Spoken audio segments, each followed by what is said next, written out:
Sveiki visi, jūs žiūrit apžvalgų kanalą LV12LT ir šiame video naujas siuntinukas, naujas išpakavimas. Čia viduje yra veiksmo kamera Insta360 Ace Pro. Ši kamera atvyko iš oficialios Insta360 internetinės parduotuvės. Kažkur per savaitę laiko keliavo iš Kinijos į Vokietiją ir iš Vokietijos į Lietuvą. Šties nustebau, kad taip greit atvyko. Negaiškim, išpakuokim ir pasižiūrėkim iš arčiau. Štai matom, kas sudarė komplektaciją. Buvo įsigytas Insta360 Ace Pro GPS komplektas. Į jį įeina pati veiksmo kamera, atminties kortelė 128 GB, dovanų apsauginis stikliukas ekrano ir GPS laikrodukas su ekranėliu. Šio laikroduko pagalba bus galima valdyti veiksmo kamerą ir matyti vaizdą, ką jinai filmuoja. Čia tokia magnetinė dėžutė. Taip, kameros komplektacijai, matom, buvo USB Type-C krovimui skirtas laidas, laikiklis magnetinis, 1-2 ir užsideda, ir norint, kad jį nuimt, tai čia nusispaudžia fiksatoriai ir jis išsitraukia. Taip pat buvo toks laikiklis prie stiklo, automobilyje kaip pavyzdys. Dabar galbūt iš karto uždėsiu aš tą apsauginį stikliuką. Įjungsim kamerą, pasižiūrėsim, ką jin ten sugeba.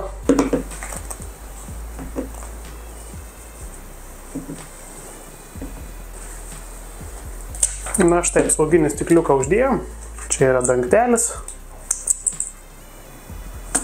Galim įdėti atminties kortelę. Taip atrodo minties kortelė. Taip, iš kitos pusės yra irgi dangtelis ir čia dedasi baterija. Baterija yra 1650 mAh talpos. Taip, matom šį kamerą. Priekyje turi tokį informacinį ekranėlį. Per jį rodo, kokiu režimu filmuojama. Turi štai tokį lęšiuką.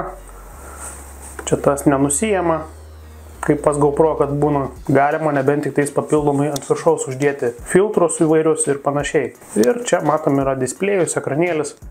Ir šis ekranėlis atsidaro, atsiverčia, kitaip sakant, nusispaudžia čia šone tie du tokie fiksatoriai ir galima tiesiog bloginti, filmuoti save. Kamera atspari vandeniui, tai žvejyboje per lietų ją naudoti tikrai bus galima. Na ką, bandom įjungti. Taip, įjungus iškart mūsų prašo nusistatyti kalbą. Lietuvių kalbos nėra, na darysim anglų. Dabar čia prašo parsisiųsti Insta360 programėlę. Taip, programėlė rado kamerą. Prijungiam, konfirminam, patvirtinam. Taigi pirmas kameros įjungimas. Iškart siūlo atsinaujinti programinę įrangą. Tai mes tą ir padarysim. Na, dar įjungiau krautis kamerą dėl visako. Taip, kol naujinasi programinį įrangą, galim išpakuoti GPS laikroduką, pasižiūrėti iš arčiau, kaip jis čia atrodo. Beje, va, tokius priedus galima atskirai įsigyti ne tik iš oficialios parduotuvės, bet mačiau yra ir AliExpress'e ir galbūt ir kitose internetinėse parduotuvėse. Taip, jau matau, prie laikroduko buvo komplektacijoje krovimo stotelė. Čia įsistato, kitas galas USB, pajungiam į kroviklį ir kraunamės šį distancinį pultelį laikroduką. Žiūrim, kas dar čia komplektacijai prie to laikroduko. Taip, matom, apyrankė buvo, į kurią įsistato laikrodukas. Apyrankė visa silikoninė ir dar viena apyrankė. Tai vat, viena apyrankė yra didesnė, kita mažesnė. Su trumpesnė apyrankės sagtim tiesiog galim pritvirtinti laikroduką prie dviračio vairo. Ir yra, nu jau, normalaus ilgio apyrankė. Štai. Galima naudoti ant rankos. Įsistato. Ir čia visą vaizdą matom, ką filmuoja kamera. Ir galim taip pat valdyti kamerą šio ekranėlio, šio laikroduko pagalba. Atsinaujinu programinę įrangą. Štai kamera įsijungia. Iš viršaus į apačią pastumus per ekraną Įsijungia kameros nustatymai. Galima garsą įjungti, išjungti, padidinti, pamažinti, kad būtų indikacinės lemputės, šviestų arba ne. Gridas, grotelės tokios ant ekrano. Vėjo slopinimo režimas, time capture režimas. Taip, dabar pasižiūrėkim dar trumpai, kokius filmavimo režimus čia turi. Taip, turi slow motioną.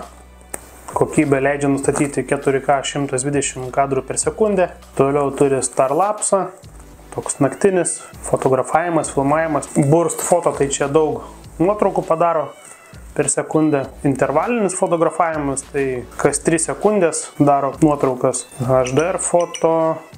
Na ir toliau video režimai. Free frame režimas reiškia, kad galima dar papildomai paskui apdoroti per Insta360 programėlę vaizdą. Galima pakeisti kampą panašiai kaip su 360 kamera, kad montuotumėm. Toliau time shift. Time shiftas tai sugreitintas režimas. Timelapsas. Tai timelapsas ir time shiftas labai artimas vienas kitam. Panašiai ta funkcija veikia. Loop recordingas, tai čia kaip vaizdo registratorius. Kas 3 minutės, kaip pavyzdys, failą vis naują padaro.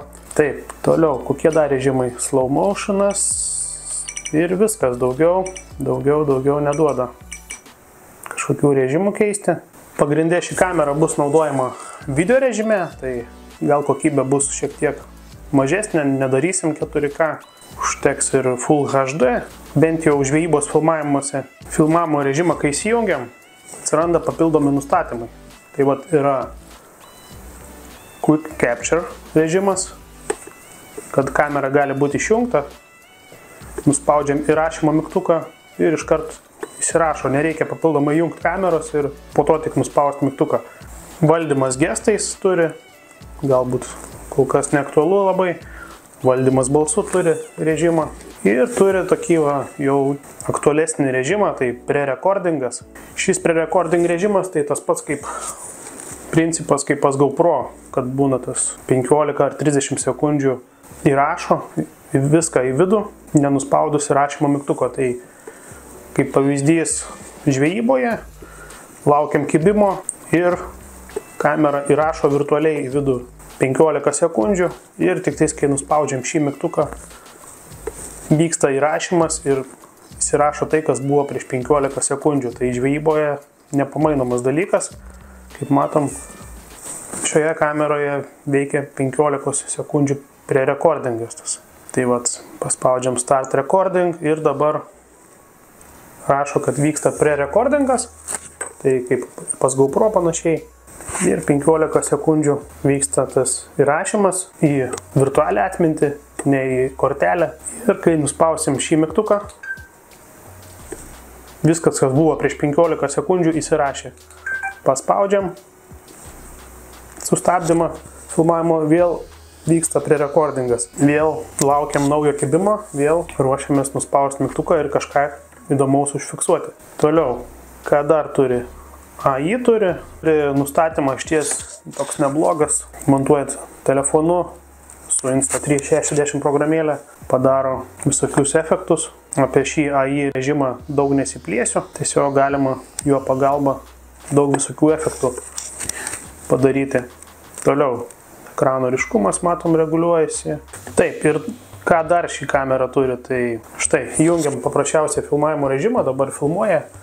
Ši kamera turi pauzės režimą, tai jeigu nuspausim šį mygtuką, nebus pauzė, tiesiog bus jau sugeneruotas failas ir matom, yra čia toks raudonas ženkliukas, pauzės ženkliukas, tai nuspaudus šį susistabdo filmavimas, tai galim dabar per tą laiką pakeisti rakursą, kampą, prie kažkokio kito objekto prieiti ir filmuoti ir jau ten, kai jau priėjom, pasiruošiam, ką kalbėsim, vėl atspausti pauzę ir vėl vyksta toliau filmavimas, vėl ten kažką pafilmavom, pašnekėjom, nuspaudėm pauzę, einam prie dar kažkokio tai sekančio objekto, kažką pakomentuoti, pašnekėti, parodyti. Ir pauzės režimu visas tas filmavimas įsirašo į vieną failą. Tai išties gerai, paskui nebereikia lipdyti per kompiuterį, montuojant iš daug mažų gabaliukų į vieną. Bus viskas vienam faile, ir garso takelis, ir vaizdo takelis. Viskas bus vienam dideliam faile. Taip, dar pauzės režimas gerai tuom, kad pauzės režimas veikia ne tik įjungtai kamerai, bet ir išjungtai. Kas gerai, tai kad tai galima su viena baterija nufilmuoti visos dienos kažkokius tai svarbius įvykius ir užteks vienos baterijos įkrovos. Tai kaip pavyzdys. Tai va, pradėjom filmuoti. Filmuojam. Paspaudžiam pauzę ir man dabar reikia nuvažiuoti 50 km kažkur į kitą objektą, į kitą tašką ir ten tęsti filmavimą. Ir galima tiesiog išjungti kamerą, nuvažiuojam tuos 50 km į kitą objektą, jungiam kamerą ir mums siūlo tęsti toliau filmavimą. Tai tiesiog spaudžiam filmavimo mygtuką ir jau toliau iš kito objekto filmuojam, komentuojam, šnekam, rodom ir toliau viskas eina į vieną failą. Tai vėl nuspaudžiam pauzę. Jeigu reikia vėl kažkokį kitą objektą važiuoti, kažkur prie ežero, prie upės, tai vėl galima, kad taupyt bateriją, išjungti tiesiog kamerą. Papietaujam, kol nuvažiuojam ten iki upės, iki ežero, dar kažkokius reikalus padarom. Atvykstam prie ežero, prie upės, įjungiam. Ir matom, prieš tai 18 sekundžių jau būna įrašyta ir siūlo toliau tęsti filmavimą. Tai spaudžiam tęsti filmavimą ir galima daug įvairių dalykų nufilmuoti būtent su pauzės funkcija. Visi tie dalykai bus viename faile, vienas garso takelis, vienas video takelis. Montuojant paskui bus labai paprasta viską ten apipavidalinti. Nebereiks lipdyti iš kelių failų, iš 14, kad padaryti vieną failą, padaryti vieną video. Ir jau kai nebenorim tęsti filmavimo, tai yra čia toks raudonas mygtukas, paspaudžiam, filmavimas su pauzės režimu, baigtas.